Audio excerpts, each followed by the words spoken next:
Oke Pak Dodi, sudah dilihat ya video Ya. Nikita Mirzani ketika keluar dari ruang penyidikan dan langsung memakai baju tahanan untuk ditahan. Dari ekspresinya sendiri gimana sih Pak? Dia kan sempat tersenyum gitu ya, senyum ini hanya mungkin senyumnya memang tidak lepas seperti biasanya. Nah, di situ dia tetap menunjukin confidence-nya dia, yakin dia, kayaknya ya mungkin ini makanya dia tadi komentarnya ya kan mau gimana lagi gitu kan ya, tetap dia feel confidence.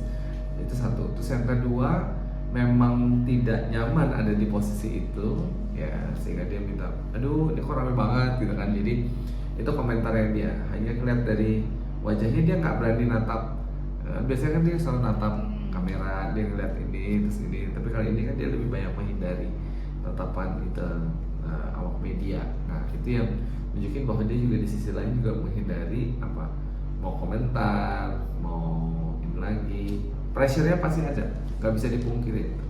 Tekanannya pasti ada yang membuat dia jadi tidak terlalu cukup nyaman ada di posisi itu. Walaupun situasinya bisa aja apa namanya kemudian dia memang dalam posisi yang kemudian apa, masih yakin bahwa ini sebenarnya kasusnya bisa diselesaikan seperti yang sudah kan gitu ya. Tapi ekspresi tetap senyum dari awal sampai meninggalkan awak media itu memperlihatkan ketakutan atau Ketakutan kalau misalnya istilahnya ketakutan bisa muncul ketika dia kemudian apa itu ya, ada wajahnya seperti ekspresinya seperti itu. Tapi ini kan dia nggak terlalu memunculkan itu, tapi oke ya udah gitu kan. Jadi kayaknya fine aja, tenang aja, berusaha untuk menenangkan diri di satu sisi. Di sisi lain yang nggak bisa dipungkiri adalah ketika ada orang siapapun, nah hanya Mbak Nikita ada di posisi itu, siapapun yang kalau ada di posisi itu pasti akan merasa juga tidak merasa cukup nyaman ada di itu. Dan ada takutan bisa jadi karena kalau misalnya kasus ini kemudian tidak bisa diselesaikan dengan baik, possibility itu akan sangat ada Mbak. Hanya kemudian memang tidak ditanyakan gimana rasanya, dia kan jawabnya ya udah plain aja, jadi dia udah lempeng aja.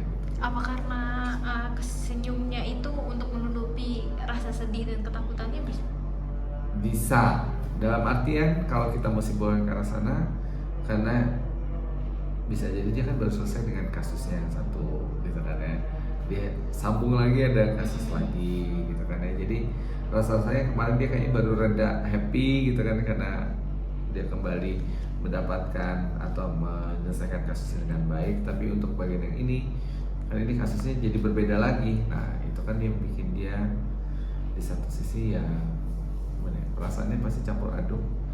Terus kemudian ya berusaha untuk menghindari awak media, udah pasti berusaha untuk dilihat gimana ininya. Tapi kemudian juga di sisi lain ada kekhawatiran karena dari senyumnya itu pun bukan senyumnya gitu kan, dia bukan yang rilis lepas dan sinkron ini, tapi kan ininya ke atas tapi ininya rada ke bawah, itu ada kesedihannya gitu. Oh berarti di balik kebahagiaan juga ada kesedihannya ya Pak? Di balik senyumannya dia itu? Iya, bisa terbaca itu sedih. Kenapa? Karena kok ada ini lagi ya. Kalau saya ngelihatnya kan lebih ke di titik itu, kok gua harus ngurusin ini lagi gitu kan, ini ada apa lagi. Hanya kemudian dia punya confidence levelnya cukup baik karena Mbak kita ini punya confidence levelnya cukup baik, jadi dia udah tenang aja gitu kan ya.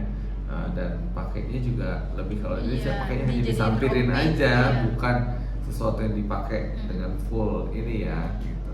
Jadi itu bentuk untuk nunjukin bahwa ini kan cuma sementara gitu kan, bisa diasosiasikan seperti itu, atau kemudian ini ya sebentar juga selesai gitu. Apa karena ini juga dia mau fighting di pengadilan jadi dia bisa sepercaya diri itu?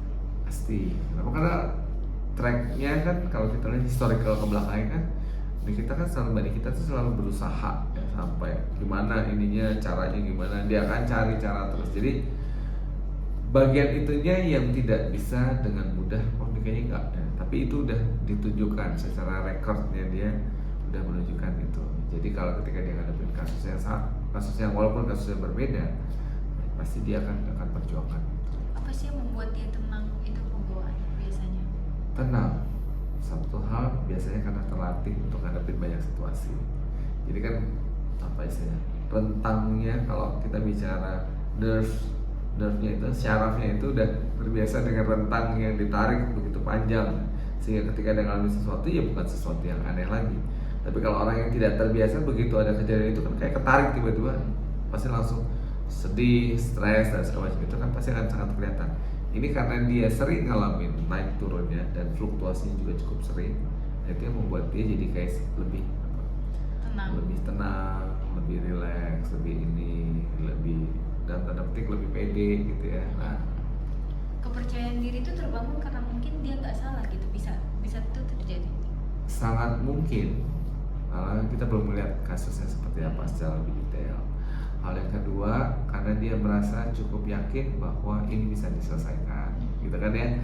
Dan faktor yang ketiga bisa jadi karena misalnya bukti-buktinya tidak cukup kuat untuk mendukung dia, atau kemudian masih ada bukti lain yang bahkan bisa meringankan atau bahkan bisa membuat dia tidak terlibat atau tidak terkena jeratan gitu. Kira-kira seperti itu. Kan itu jadi banyak faktor ya. Iya. Ya, yang sampai sejauh ini kan yang tahu bisa jadi Mbak kita dengan timnya, dengan tim pengacaranya, dengan pihak penasihat hukumnya nanti. Kalau bisa disimpulkan dari ekspresi Nikita Mirzani, dari dia ditahan sampai dibawa ke rumah tahanan pun dia masih tetap ceria, itu bisa disimpulkan tuh. Ya, kalau kita bisa lihat prosesnya sendiri, karena dia sudah mengalami begitu banyak kejadian, itu yang membuat dia tingkat confidence levelnya pasti sangat baik, ya. Sehingga dia bisa lebih kelola emosinya, walaupun tetap nggak bisa disembunyikan secara raut ininya bersantai sejam, tapi ininya kan nggak bisa bohong juga gitu, jadi nggak sinkron gitu. Nah, itu yang kemudian perlu jadi catatan. Terus kemudian semoga prosesnya bisa berakhir dengan baik, semua kan berharap gitu, tidak hanya bagi kita tapi kita semua kan berharap seperti itu, karena biar bagaimanapun prosesnya siapapun dia, bagi kita atau siapapun itu, kalau kita bisa simpulkan pasti akan mengalami situasi yang nggak mudah gitu ya. Ya semoga yang benar akan jadi benar, dan kemudian yang kemudian memang harusnya dalam porsi itu ya mendapatkan perlakuan yang pantas. Berarti disimpulkan kalau garis besarnya ada senyum di balik kesedihan gitu ya? Ya, kira-kira seperti itu. Senyum tapi tetap ada sedihnya, karena ya biar bagaimanapun siapa sih yang mau ngadepin kasus seperti itu, kira-kira gitu.